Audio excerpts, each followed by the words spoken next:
Hi, I'm Julie. Welcome back to Marina Cavalier Puppies.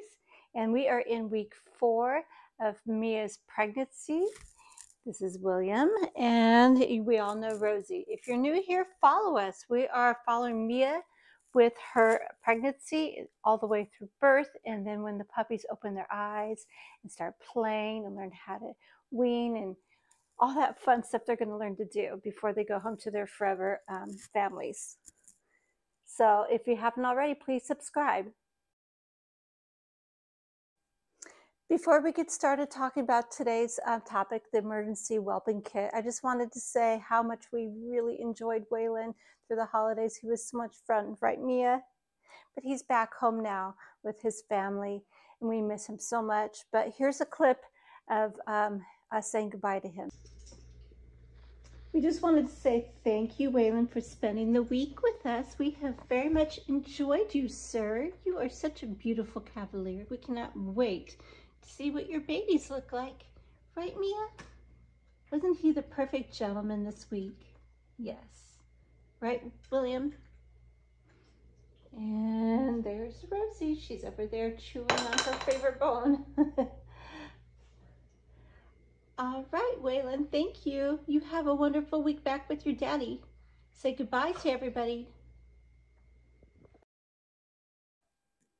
He's just the cutest, right?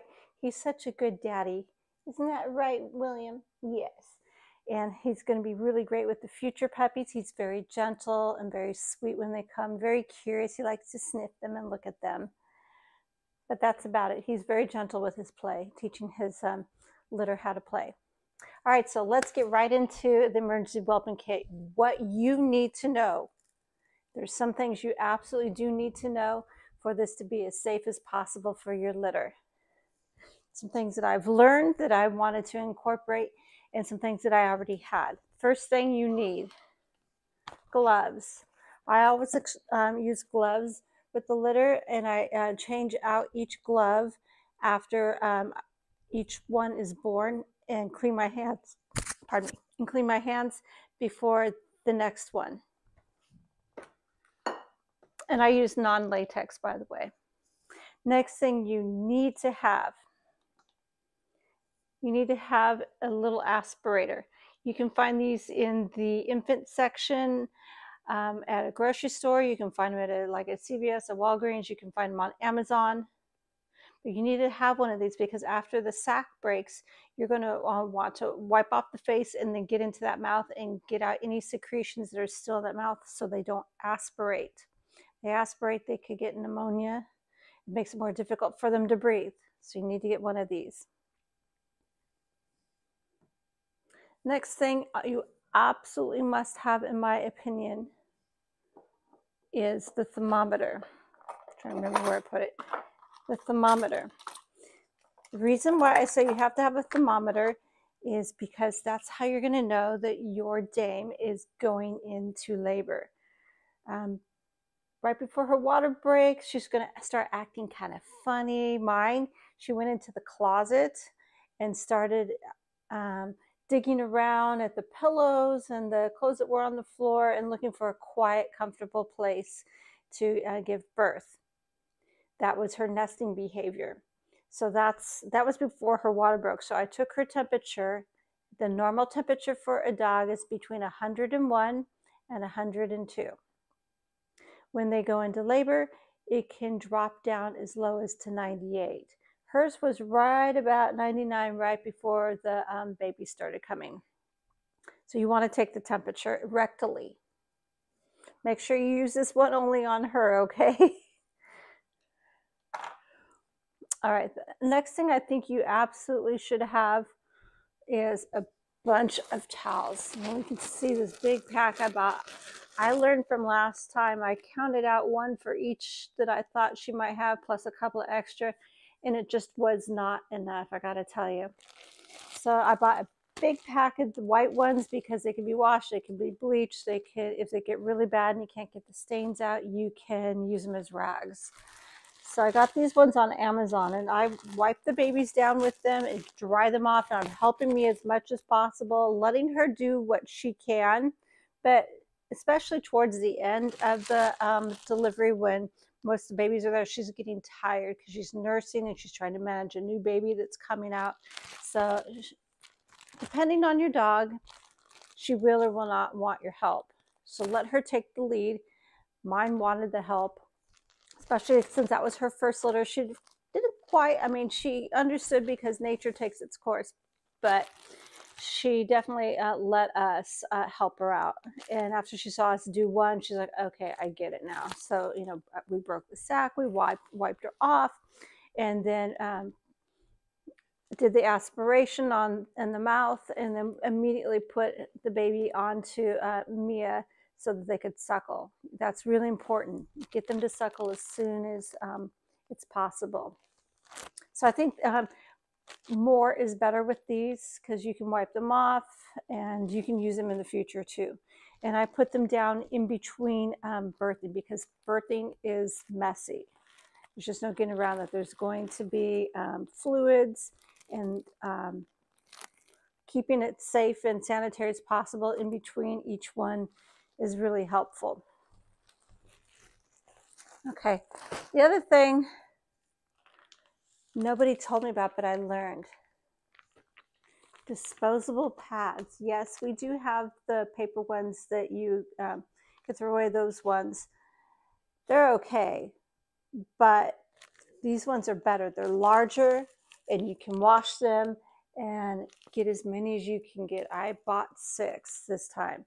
So that way I've got one underneath, and then I have the paper under the paper disposable ones on top of that, and then I've got the washcloth towels in between that. So that way it's nice and clean, and then this stays clean hopefully through that first night while they are sleeping after they've given birth, so you don't disturb them.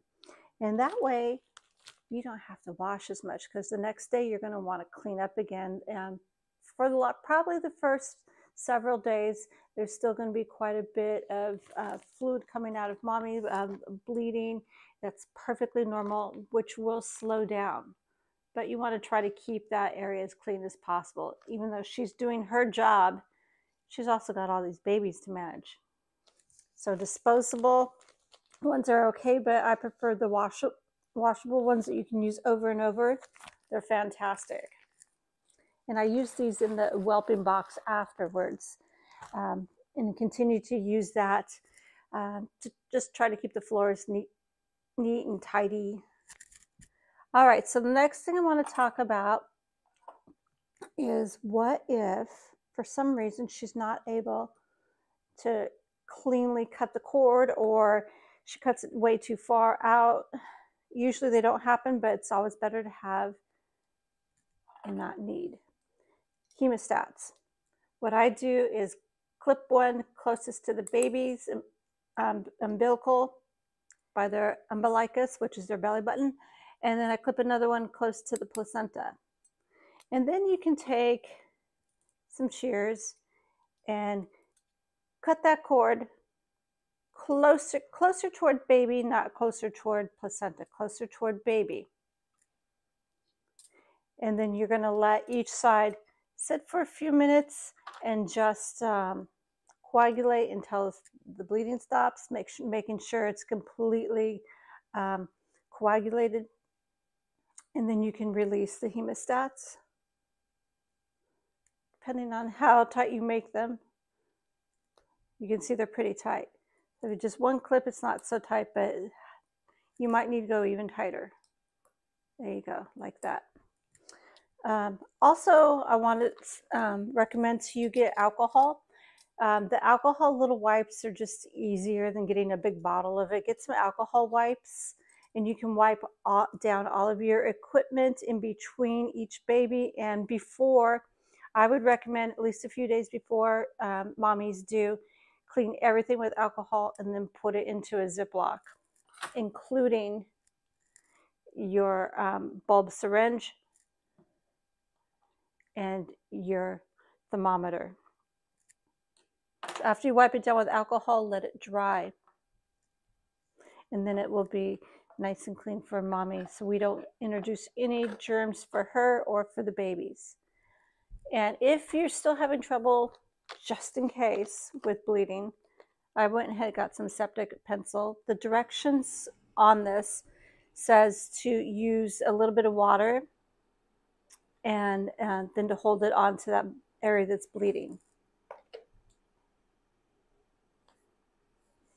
All right, the other thing I want to recommend to you is whelping calcium.